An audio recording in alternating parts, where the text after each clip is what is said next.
Kita bersyukur sekali kita memasuki minggu Advent yang ketiga. Minggu Advent yang ketiga itu berarti masa penantian yang ketiga itu yaitu penuh dengan sukacita. Anda sukacita enggak di dalam kehidupan Anda? Ada orang mengatakan, ya kalau aku sukacita kalau aku mendapat hadiah. Ya kan? Aku sukacita karena aku ketemu Julius sore ini. Nah, aku sukacita. Tetapi sukacita itu apakah bertahan di dalam kehidupan kita, saudara-saudaraku? Pada waktu pergumulan datang, apakah kita bersukacita? Pada waktu kita dalam menghadapi pergumulan, kita dalam kesusahan, kesedihan, apakah kita bisa katakan aku mau bersukacita juga? Nah, hari ini saya ingin mengajak kita melihat tokoh orang-orang Majus. Ya, orang-orang Majus itu berasal dari tanah yang jauh sekali, dari daerah yang jauh sekali. Timur diperkirakan itu berada di Babel. Babel itu yaitu negara, kalau sekarang itu daerah Irak. Ya. Nah, itu ratusan kilometer jaraknya, jauhnya dari Yerusalem. Mereka harus melewati medan gurun pasir yang berat, dan mereka itu menghadapi bukan naik pesawat terbang seperti sekarang gitu ya. Tapi mereka menaiki maybe unta, dan mereka harus menempuh perjalanan yang cukup panjang sekali. Mereka disebut kaum Majus. Mereka adalah kaum sarjana, orang bijak pada masanya. Mereka adalah orang-orang yang menelaah perbintangan, mereka memeriksa, mereka melihat perbintangan, dan mereka memperkirakan, menafsirkan apa yang dibicarakan oleh bintang-bintang tersebut. Nah, mereka juga bekerja di istana sebagai penasihat raja. Jadi boleh dikatakan itu orang-orang Majus itu adalah orang-orang yang punya kedudukan tinggi dan udah terbiasa hidup di zamannya yang serba nyaman sekali. Jadi kehidupan mereka boleh dikatakan nyaman, terhormat, terpercaya, orang menghormati mereka, orang percaya kepada mereka, dan mereka itu adalah orang-orang yang berkedudukan tinggi. Namun pada waktu mereka melihat bintang Kristus itu, mereka mengambil satu keputusan bahwa saya akan pergi mencari bintang itu. Saya akan mencari apa yang terjadi dengan bintang itu. Ya kan, mereka tidak menunda-nunda untuk mencari apa yang terjadi. Mereka memperkirakan ada raja yang lahir. Dan mereka tidak menunda, mereka tidak mengatakan, ya sudah nanti agak besar aja ya baru kita cari ya. Atau kita melihat besok, lihat gimana cuaca, gimana arah anginnya dulu baru kita pergi. Enggak. Tetapi pada waktu mereka memperkirakan itu, mereka langsung berangkat. Ya kan, mereka bersiap-siap melakukan perjalanan yang cukup panjang untuk mencari sang raja tersebut. Bahkan mereka meninggalkan zona nyaman mereka meninggalkan tempat tinggal yang nyaman, sejahtera buat mereka. Ya, meninggalkan semuanya itu. Dan mereka mengunjungi sang bayi yang lahir, yaitu Yesus. Dan itu tercatat di dalam kitab Matius pasal 2 ayat 1 sampai 12. Nah, saudara-saudaraku, tema kita hari ini adalah tirani yang telah dikalahkan. Tirani yang telah dikalahkan. Mari kita baca Matius 2 ayat 1 sampai 12. Kita lihat apa yang sedang terjadi ya. Matius pasal 2 ayat 1 sampai 12. Kalau Anda punya Alkitab, silakan buka dengan aku dan kita akan bersama-sama bacakannya. Kalau Anda tidak bawa Alkitab, minggu depan bawa Alkitab ya. Jangan tinggalkan Alkitab di rumah. Paling nggak HP lah ya. Oke, yuk, Matius 2 ayat 1 sampai 12. Sesudah Yesus dilahirkan di Betlehem di tanah Yudea pada zaman Raja Herodes, datanglah orang-orang Majus dari timur ke Yerusalem dan bertanya-tanya, di manakah dia raja orang Yahudi yang baru dilahirkan itu? Kami telah melihat bintangnya di timur dan kami datang untuk menyembah dia. Ketika Raja Herodes mendengar hal itu, terkejutlah ia beserta seluruh Yerusalem. Maka dikumpulkannya semua imam kepala dan ahli Taurat bangsa Yahudi. Lalu dimintanya keterangan dari mereka di mana Mesias akan dilahirkan. Mereka berkata kepadanya, di Betlehem di tanah Yudea, karena demikianlah ada tertulis dalam kitab Nabi. Dan engkau Betlehem tanah Yehuda, engkau sekali-kali bukanlah yang terkecil di antara mereka yang memerintah Yehuda. Karena daripada mula akan bangkit seorang pemimpin yang akan mengembalakan umatku Israel. Lalu dengan diam-diam Herodes memanggil orang-orang Majus itu dan dengan teliti bertanya kepada mereka, bila mana bintang itu nampak. Kemudian ia menyuruh mereka ke Betlehem, katanya, pergi dan selidikilah dengan seksama hal-hal mengenai anak itu. Dan segera sesudah kamu menemukan dia, kabarkanlah kepadaku, supaya aku pun datang menyembah Dia. Setelah mendengar kata-kata raja itu, berangkatlah mereka, dan lihatlah bintang yang mereka lihat di timur itu mendahului mereka hingga tiba dan berhenti di atas tempat di mana anak itu berada. Ketika mereka melihat bintang itu, sangat bersukacitalah mereka. Maka masuklah mereka ke dalam rumah itu dan melihat anak itu bersama Maria ibunya, lalu sujud menyembah Dia. Mereka pun membuka tempat harta bendanya dan mempersembahkan persembahan kepadanya, yaitu emas, kemenyan, dan mur. Dan karena diperingatkan dalam mimpi supaya jangan kembali kepada Herodes, maka pulanglah mereka ke negerinya melalui jalan lain. Nah, demikian firman yang kita baca dari Matius 2 ayat 1 sampai 12 ini. Nah, saudara-saudaraku, saya ingin mengajak kita melihat beberapa tokoh dan apa yang terjadi dengan bacaan yang kita baca tadi. Yang pertama kita akan melihat yaitu Herodes. Ya kan, Herodes itu merupakan simbol apa? Simbol tirani duniawi, simbol penguasa duniawi ini. Raja Herodes adalah contoh nyata dari tirani manusiawi. Dia adalah pengusaha yang egois, dia adalah pengusaha yang paranoid, dia adalah seorang pengusaha yang kejam sekali. Ketika mendengar kabar kelahiran Yesus, apa yang dia lakukan? Herodes merasa tatanya terancam. Ya kan, seorang raja yang akan lahir, tapi bukan dari keturunannya, bukan dari mana-mananya. Dan itu mereka mengatakan, wah itu merupakan raja yang sedang mereka menanti-nantikan. Nah, saudara-saudaraku, pada zamannya itu bangsa Israel sedang menunggu kedatangan raja yang dijanjikan itu. Mereka sedang mengalami satu masa di dalam kegelapan. Mereka mengalami apa? Mereka mengalami penjajahan. Dan siapa yang pernah mengalami penjajahan kita nggak melewati lah. Ada yang lebih senior nggak? Bukan kamu nggak bakalan. Gua aja nggak pernah mengalami, ya kan? Nah, kemarin aku bertanya kepada orang tua, kamu pernah mengalami penjajahan nggak? Ya kan? Dia tahun 30-an, 34 dia lahir. Berarti dia mengalami apa? 2 masa penjajahan. Belanda dan Jepang. Lalu dia sharing, Belanda masih oke, masih lebih baik. Yang lebih parah itu adalah Jepang, dia katakan. Jepang itu kejam sekali, kita dikejar, kita ditangkap, ya kan? Bahkan mereka bersembunyi di tempat tertentu. Nah, saudara-saudaraku, itulah keadaan bangsa Israel di zaman itu. Mereka merasa masa-masa yang suram, masa-masa yang gelap, dan masa-masa yang tidak punya pengharapan. Mereka menanti-nantikan kapan datang. Nah, Herodes itu juga merasa bahwa wah, seorang raja akan lahir dari siapa? Bukan dari keturunanku, bukan dari siapa-siapa.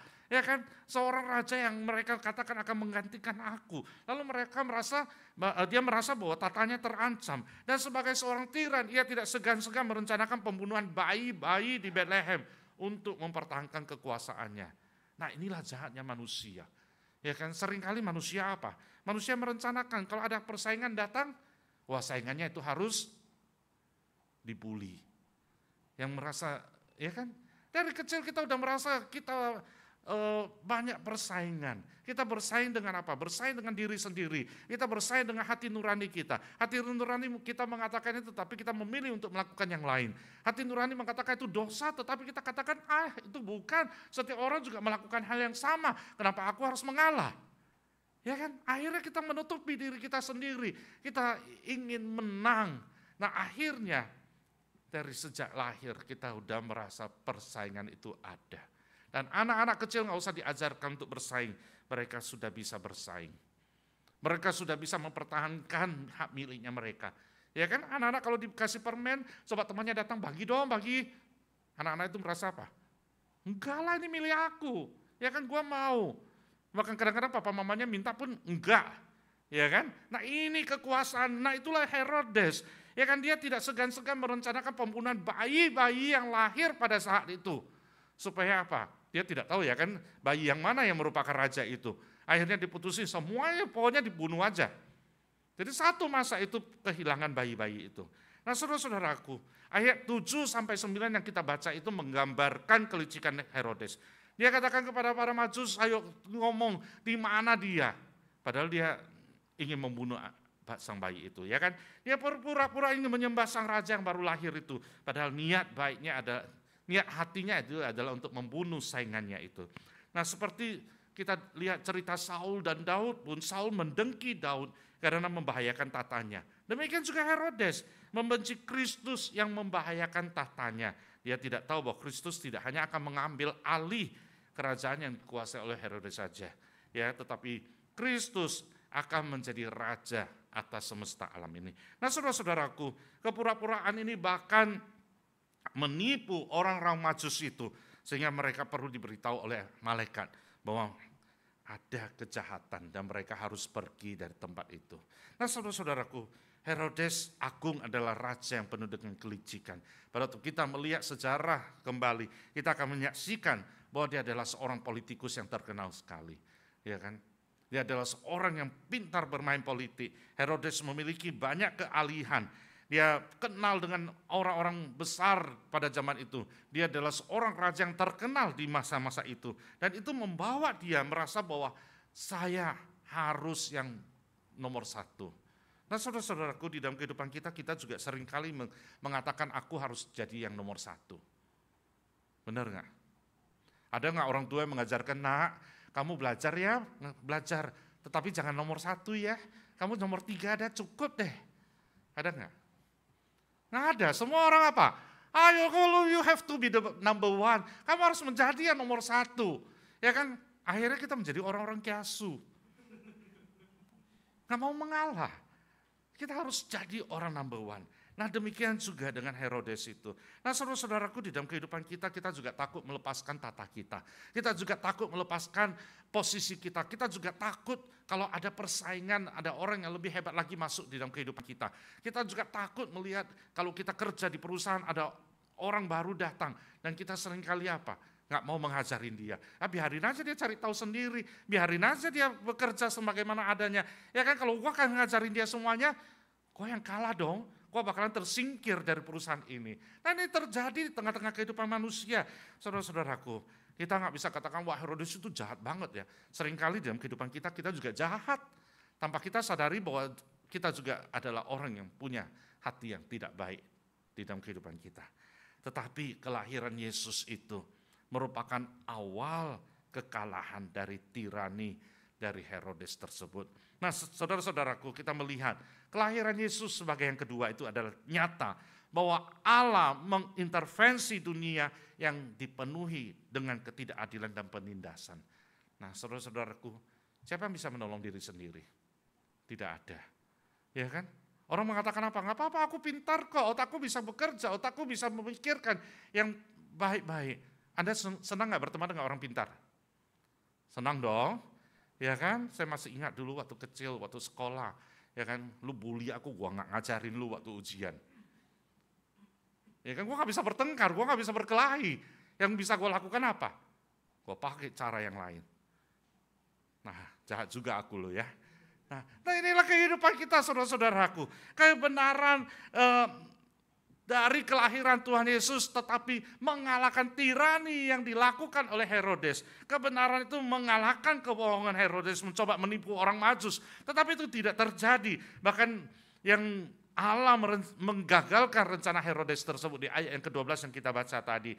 Nah, kan, kasih itu mengalahkan kebencian. Di tengah-tengah kekejaman Herodes, Allah melindungi Yesus. Simbol kasih Allah yang datang untuk menyelamatkan. Nah, saudara-saudaraku, Allah bekerja di tengah-tengah kehidupan manusia. Allah tidak tutup mata. Seringkali kita mengatakan apa? Wah, Tuhan, di manakah engkau? Seakan-akan engkau tidak menolong aku. Ya kan? Tetapi Tuhan tidak buta. Tuhan tidak menutup matanya. Tuhan tidak membiarkan kita sendirian. Tuhan menolong kita. Nah, tetapi di dalam kehidupan kita, apakah kita mempertahankan tirani itu di dalam hidup kita? Seperti yang saya katakan, mungkin Anda rasa takut bersaing dengan orang lain, akhirnya kamu menjadi apa? Orang yang overprotection, orang menuduh kamu sedikit, walaupun tidak menuduh, tetapi baru berbicara sedikit tentang kelemahanmu.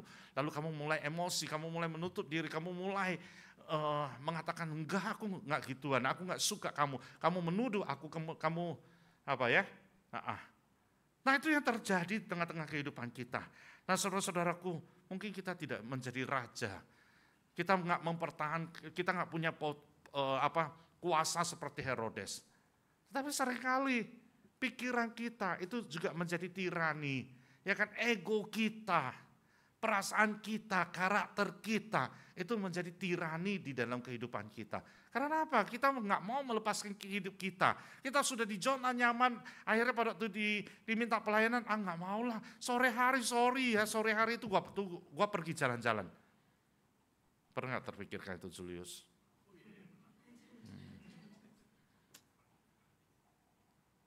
Aku lihat dia dari kecil sampai dewasa. Ya kan?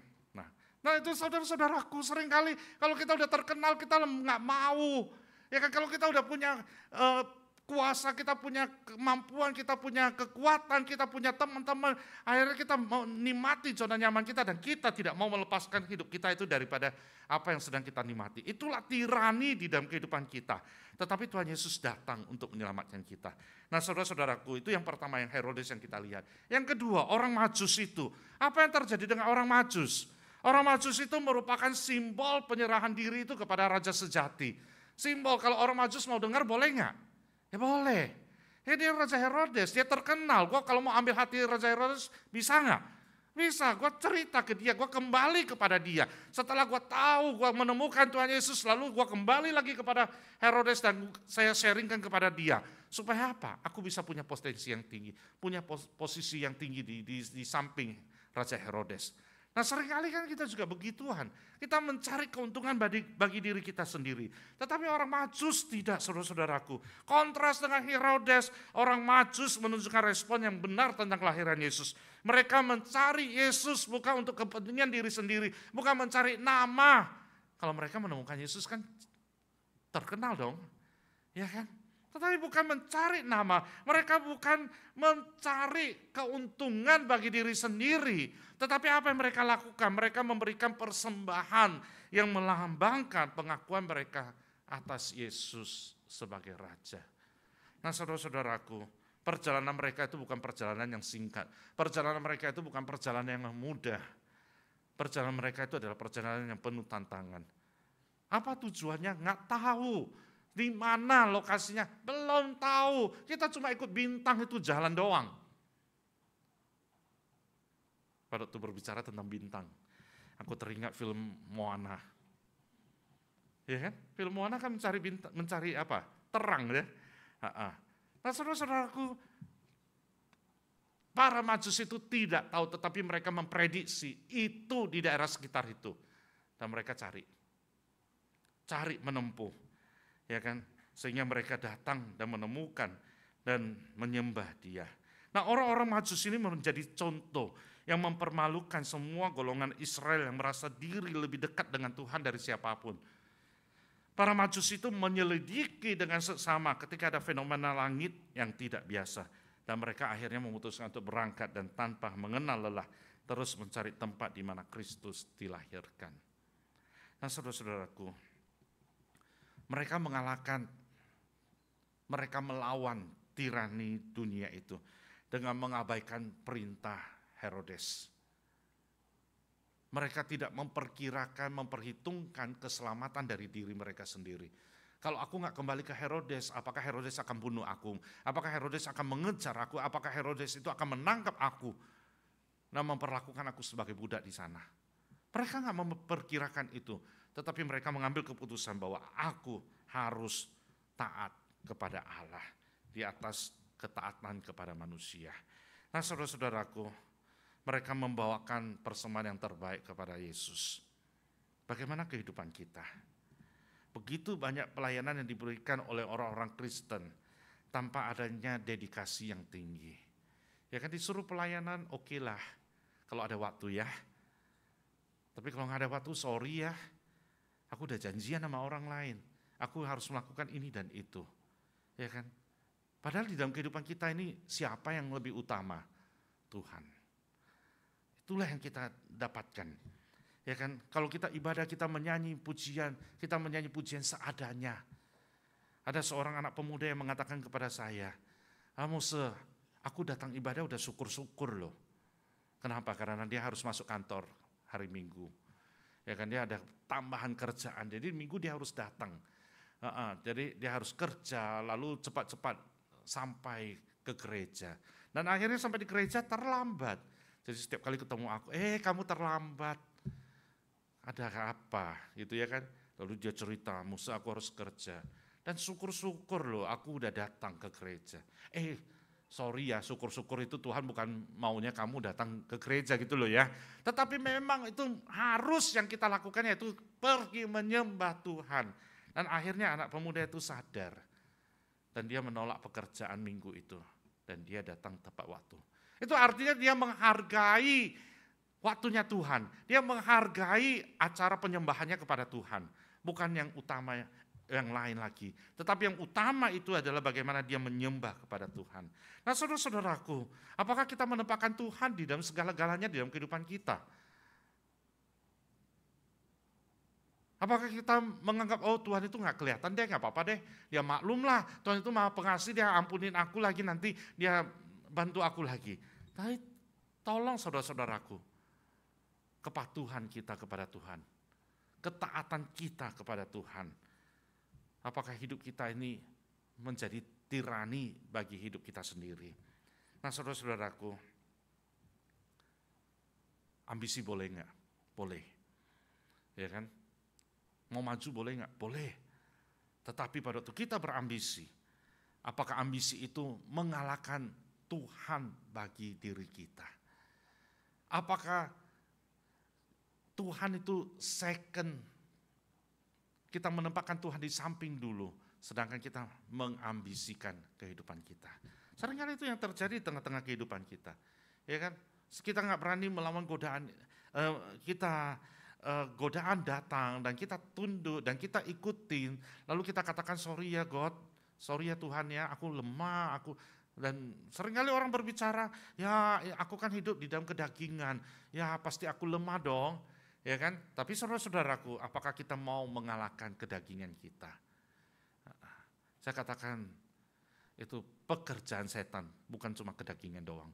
Tetapi engkau menyerah kepada setan untuk melakukan apa yang Tuhan tidak kehendaki. Nah saudara-saudaraku, Herodes tirani manusia. Tetapi kelahiran Tuhan Yesus membawa dampak yang luar biasa bagi kehidupan manusia.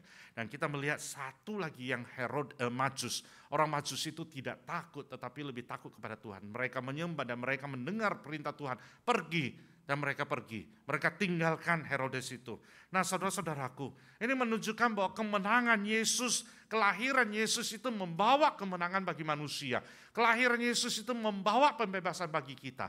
Satu yang kasih, yang utuh, yang sempurna, yang Tuhan berikan buat kita pada menjadi pecah pada waktu manusia jatuh ke dalam dosa. Pada waktu manusia jatuh ke dalam dosa, kita terpisah dari Allah. Dan akhirnya itu membawa kita kepada kematian rohani. Kematian rohani itu membawa kita kepada kematian tubuh kita. Dan kematian tubuh kita itu membawa kita kepada kematian kekal selama-lamanya. Kita tidak sanggup menolong diri sendiri. Kita tidak bisa melawan kedagingan kita. Kecuali punya Tuhan yang membantu kita. Nah saudara-saudaraku, akhirnya tapi banyak orang yang tidak sadar akan hal itu. Orang menyadari apa? Pada waktu udah mendekati kematian baru ingat, aku butuh Tuhan Yesus. Tapi itu telat saudara-saudaraku. Kita nggak menikmati keintiman bersama dengan Tuhan di dalam kehidupan kita ini. Akhirnya tirani itu mengikat kita, membentuk kita. Karakter itu membentuk kita menjadi kita makin dari auban yang sedikit menjadi auban yang lebih banyak. Dari yang keras kepala sedikit menjadi lebih banyak lagi. Akhirnya orang mengatakan apa? Makin tua makin susah diubahkan. Pernah dengar kata itu? Ya kan? Tapi saya katakan bukan tua aja, yang muda juga susah diubahkan sekarang. Coba kalau makan pakai HP kita katakan jangan pegang HP yang punya anak. Apakah HP-nya diletakkan? Lalu ngomong lah, gue tetap pegang HP-ku, bener gak? Ya kan? Itu apa? Walaupun simple, tetapi itu tirani itu membentuk kita, mengikat kita. Sehingga tanpa sadar itu dipraktekkan di dalam kehidupan kita sehari-hari. Dan Tuhan Yesus datang untuk memenangkan kita. Tapi seringkali kita mengatakan, enggak dulu deh, aku perlu kehidupanku. Walaupun kita datang ke gereja, walaupun kita dengar khotbah, walaupun kita beribadah, kita katakan kita menyembah Tuhan, kita memuji Tuhan, kita berdoa. Tetapi tolong tanya, apakah hati kita itu betul-betul untuk Tuhan? Apakah pujian itu betul-betul untuk Tuhan? Pada waktu kita memuji Tuhan, apakah dari hati kita yang memuji Tuhan? Pada waktu kita membaca firman, apakah firman itu berbicara kepada kita? Kita mungkin bisa hafal Alkitab, kita bisa mengenal firman begitu banyak, kita bisa mengenal pengkhotbah yang begitu bagus, luar biasa khotbahnya. Kita bisa mendengar Pak Tong bicara banyak firman kepada kita. Tetapi tolong tanya, seberapa banyak kali firman itu berbicara kepada kita pribadi lepas pribadi, yang mengubah kehidupan kita. Tetapi seringkali kita mendengar firman Tuhan, lalu kita senggol sebelah, itu lo, itu lo yang harus perbaiki diri lo. Ini lo kamu lo, ya kan? Tetapi firman itu gak pernah bicara kepada kita. Jadi firman itu tidak mengubah kehidupan kita. Akhirnya Anda boleh ibadah di gereja 30 tahunan, 40 tahunan, dari kecil percaya Tuhan, mendengar firman Tuhan, tetapi tidak pernah diubahkan. Karena apa? Karena tirani di dalam kehidupan kita itu kita gak mau melepaskannya. Akhirnya itu membentuk karakter yang membawa kita semakin hari, semakin orang katakan bebal. Akhirnya kita kebal. Kita gak peka lagi akan suara Tuhan di dalam kehidupan kita. Nah saudara-saudaraku, kemenangan Yesus adalah untuk memenangkan hidup kita. Itulah yang terjadi. Akhirnya Herodes mati. Rencananya gagal. Ya kan? Dia mau berkuasa, dia mau mempertahankan kekuasaannya, dia bunuh bayi-bayi yang lahir pada zaman itu. Tetapi tidak bisa membatalkan rencana Allah yang begitu luar biasa. Nah saudara-saudaraku, Allah punya rencana yang luar biasa di dalam kehidupan kita. Anda bukan diciptakan cuma sebagai manusia biasa-biasa saja. Mungkin Anda mengatakan aku seorang ibu rumah tangga. Tetapi dari seorang ibu rumah tangga bisa menghasilkan, membentuk anak-anak yang sukses. Mungkin Anda cuma mengatakan saya bisa masak aja buat keluarga. Tetapi dari masakan itu bisa membuat anak-anakmu menjadi sehat. Simple. Tujuan penciptaan Tuhan itu nggak pernah ada sia-sia saudara-saudaraku. Ya kan, kita jangan membiarkan tirani itu mengikat hidup kita. Kita jangan membiarkan tirani itu membentuk kita menjadi seorang Kristen yang bebal, yang tidak pernah mau diubahkan lagi. Nah saudara-saudaraku, tirani bukan hanya terletak di tangan penguasa. Tirani bukan terletak di tangan raja-raja. Tirani bukan terletak di tangan orang-orang yang punya kuasa saja. Tetapi tirani itu ada di dalam kehidupan kita sehari-hari. Tirani itu bisa berupa dosa, bisa berupa rasa takut, atau hal-hal yang menguasai diri kita dan menjauhkan kita dari Yesus. Kita bisa ke gereja, kelihatannya holy banget ya. Tetapi kehidupan kita nggak tahu. Mungkin di belakang itu apa yang terjadi. Kita menipu orang, kita berbohong, kita punya pikiran jahat, kita masuk ke web yang penuh dengan pornografi, kita masuk kepada pinjaman online. Siapa yang tahu? Nggak ada yang tahu, cuma kamu dan Tuhan dan iblis saja yang tahu. Itulah tirani kita di dalam kehidupan kita. Nah saudara-saudaraku, apakah Yesus menjadi raja di dalam kehidupan kita? Apakah Yesus yang menguasai hidup kita? Apakah kita waktu mau melakukan sesuatu pun kita tanya dulu Tuhan Yesus, boleh nggak gue melakukan itu? Pada waktu saya memulai satu hari, apakah saya doa dulu kepada Tuhan? Apakah saya menyerahkan hidupku sepenuhnya ke dalam tangan Tuhan? Inilah yang harus kita lakukan. Kita belajar dari Majus tersebut, orang-orang Majus. Mereka melihat, mereka meramalkan, mereka tahu itu ada sesuatu yang ajaib, yang anak yang luar biasa akan lahir. Dan mereka menempuh perjalanan itu. Apakah kita dekat dengan Tuhan? Nah saudara-saudaraku, mari kita lawan tirani hidup kita ini. Dan kita tunduk kepada firman Tuhan. Seperti orang Majus, mari kita juga mempersembahkan hidup kita kepada Tuhan. Mari kita serahkan hidup kita sepenuhnya untuk kemuliaan Tuhan. Pada waktu kita melakukan sesuatu, kita pikirkan dulu apakah kita lakukan untuk Tuhan. Pada waktu kita makan pun untuk Tuhan. Kita hidup pun untuk Tuhan. Kita tidur pun untuk Tuhan. Karena apa? Semua hidup ini adalah milik Tuhan. Amin saudara-saudaraku. Iya, jadi pada waktu kita mau melakukan sesuatu pun kita harus memikirkan Tuhan. Akhirnya hidup kita itu selalu berpaut kepada Tuhan. Kita selalu memandang kepada Tuhan. Kita selalu bertanya, Tuhan boleh enggak? Dan itu yang menjadi pimpinan di dalam hidup kita. Bukan kita lagi. Ya kan, Yesus datang untuk mengalahkan setiap tirani dan membawa kita masuk ke dalam kerajaannya yang penuh kasih, yang penuh damai. Satu Shalom yang utuh, yang sudah pecah kembali menjadi utuh. Kita dipersatukan kembali di dalam kasih Kristus. Nah saudara-saudaraku, jangan lewati Natal ini berlalu begitu saja. Jangan biarkan Natal berlalu, setiap tahun datang berlalu. Yang kita nikmati itu adalah happy-happynya, yang kita nikmati adalah acara-acaranya, yang kita nikmati adalah tukar kadonya, yang kita nikmati adalah mall-mall yang rame-rame saja. Jangan. Tetapi pembaruan di dalam hidup kita itu perlu. Dan mari kita menyerahkan tirani hidup kita itu kepada Tuhan. Sehingga kita free to live, kita hidup untuk Tuhan. Kita tidak menyerah kepada iblis yang menggoda kehidupan ini. Mari kita berdoa.